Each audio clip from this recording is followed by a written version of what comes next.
Uganda Airlines mu 2022 nali nkulembera akakiiko ka Kosase ne bannange ne tunoonyereza ku kitongole kya Uganda Airlines ne tusanga obuvundu obwa buli kika mu kitongole ky'ennyonyi ekyo, obubbi bwa ssente y'omusolo, contracts bazeegabira, eno bakola ziroosesi, eno amafuta abalina gwe bagagulako bo kennyini ate ne bagaguza ekitongole nga bongeddemukko akasente ne befuula ba middleman awo. Eno abantu abakozesa ennyonyi agula tiketi omulundi gumu, tiketi n'agikozesa emirundi nga 10 kati ziroosesi kugakafuyo nga kayitirivu. Eno contracts bwaba tegyegabidde awa boyfriend we, byonna nga biri ku record. Abantu abamu bagamba nti Ssenyonyi oyo jasula okubanga awakanya gavumenti ekitongole takyagala, ninganze ndi Munnayuganda. Eyo sente eddukanya ekitongole ekyo nange kuliko eyange nga Munnayuganda. Era tukikola ku lw'Abannayuganda, twagala ekitongole kitereere. Omukyala nga n'ebiwa ebisaanyizo tabirina. Tugaka kati mwe musuubira mutya ekitongole kino okukola obulungi. Yali commercial director. Commercial director abanga namba 2 emirimu akola miyitirivu. Oyo certificate yalina eyenkize nnyo yali ya senior 6. Kugano tunulira ebintu bino byonna ng'olaba ekitongole tekigenda tambula. Eno report mujjukira ne bagiremesa. Ningamba speaker, tutukiriza obuvunaanyizibwa bwaffe, gwe ensonga oginamu interest ki? Report kangisome, kale ababaka bagigaane oba kine tugisome, naye ng'olaba waliwo okuziyiza ensonga zino zonna okuvaayo. Gyebakwera nengamba nye banaakola batya Uganda Airlines ejja sigala nga ekabweti nga zose zibwe zeeyongera n'ebirala paka nga bakyusiza ensonga ya management ng'eteredde. Bw'otakola ekyo tewali kiramu kijja kukolebwa. Naye of course abamu nga balowooza Ssenyonyi olw'okubanga tayagala gavumenti. Yes, gavumenti sijagala olw'ensonga ez'enjawulo, naye bye nali njogerako nga biri ku rekodi. Kaakati wayise ebbanga era abantu abamu kati nabo ne batandika okufuna obuzibu obwo. Ennyonyi nga babagamba nti akatekeereye essaawa 6 olunaku lulamba abantu nga basula ku bisaawe, akavuyo nga kayitirivu kagamba nekyaffectinga abantu bangi. N'abaali batatuwagira bazze ne balaba kitwali twogerako. Kakati omukyala yes nategeddeko nti bali mugoba, ninga kati lwaki mwalwawo?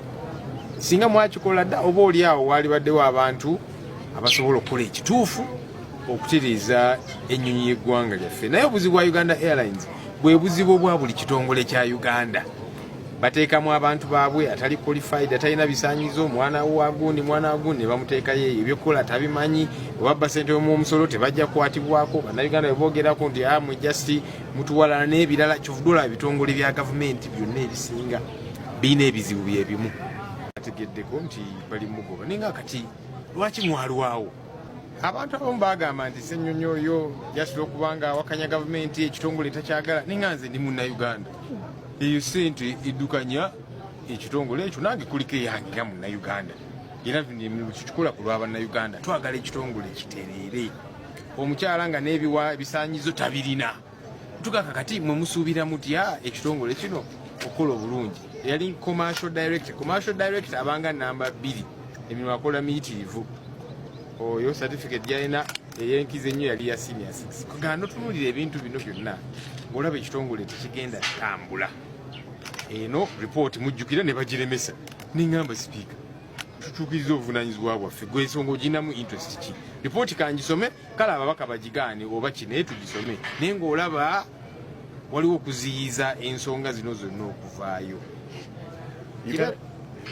Gyebakwera nengamba nye banaakola batya Uganda Airlines ejja sigala nga ekabweti nga zose zibwe zeeyongera n'ebirala paka nga bakyusiza ensonga ya management ng'eteredde. Bw'otakola ekyo tewali kiramu kijja kukolebwa. Naye of course abamu nga balowooza Ssenyonyi olw'okubanga tayagala gavumenti. Yes, gavumenti sijagala olw'ensonga ez'enjawulo, naye bye nali njogerako nga biri ku rekodi. Kaakati wayise ebbanga era abantu abamu kati nabo ne batandika okufuna obuzibu obwo. Ennyonyi nga babagamba nti akatekeereye essaawa 6 olunaku lulamba abantu nga basula ku bisaawe, akavuyo nga kayitirivu kagamba nekyaffectinga abantu bangi. N'abaali batatuwagira bazze ne balaba kitwali twogerako.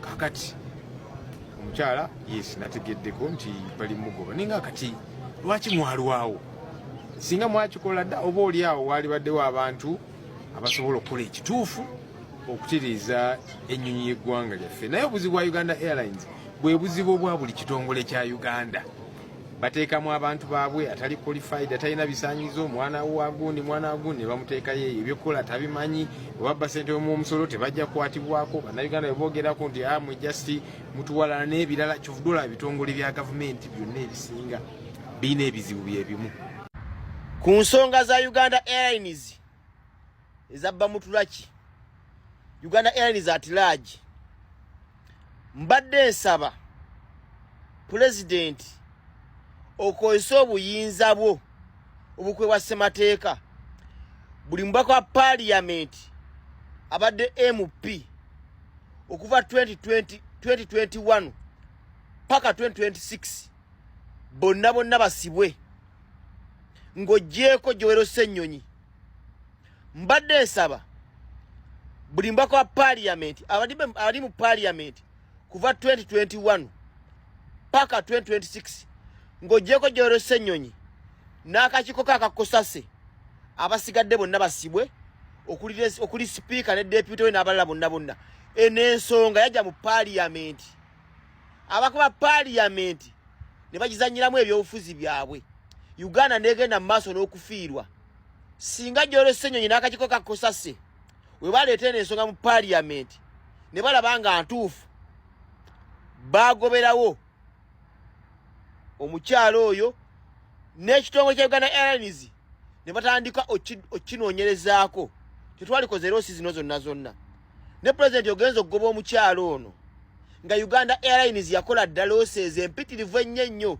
kitegeeza bano abaka ba Parliament balina okusasula loosi ezo lwaki bano abaka ba Parliament Joero Ssenyonyi n'akakiiko baakola omulimu omutuufu speaker ne banne ne bazanyira mwene ensonga nga bagizanyiramu ebyobufuzi so nze mbadde njagala bagende bonna mu makomera if not lino ebbanga erisigaddeyo tebafuna musaala omusaala gwabwe gusasule loosi Uganda zeekoze kuba abaka ba Parliament bayinza kuba batya nga bebafuwe batyo ng'akakiiko kakosase kaleeta ensonga nga ntuufu ne badda mugizanyiramu olw'okuba bya bufuzi naye nga bannayuganda bannange mwenna njagala obbajjukiza nti Aira Cosmetics asangibwa ku Pioneer Mall PF 38 akola ki atunda skin care products zonna z'omanyi skin care products zonna okuli perfumes shower gels lotions so genda bugenzi ku Aira Cosmetics Pioneer Mall PF 38 ofune skin care products zonna ofune perfumes n'ebirala byonna nenga nyongera okujjukiza gwe nawe naali eyo JS kupanga demo ne kuke mall webali okuguza engato z'abaana bonna ze weetaaga oyagala back to school oyagala sneakers oyagala opens buli kimu. Let me tell you guys, when I saw the news this morning that CEO of Uganda Airlines has been removed. I said, Banang, we are truly in the new Uganda. So listen, guys, remember last year in August, I told you guys that the Uganda Airlines has never made a profit ever since they brought it back in 2019. But between 2022 and just yesterday, CEO Madam Bamuturaki Jenifer has been in charge. And let me tell you, all audit reports have just been bringing back losses and losses and losses. And the last audit, she told us, you guys should be happy because the loss went from 131 billion to 130 billion. Lord, that is less than 1%, but she told us to rejoice about that. Then recently, you all saw that there were some people that were traveling from, I think, Middle East, and they were supposed to be coming to Uganda, and their airline never showed up completely. Apparently, it was the other side getting repaired. Yet, for some reason, that airline with problems was scheduled to fly. And she said, we are working on it. Then you guys remember in the supplementary budget, also they had given those guys extra money to acquire an extra aircraft. And let me tell you guys, forget about it. Anyways, Madam Jenifer was removed this morning.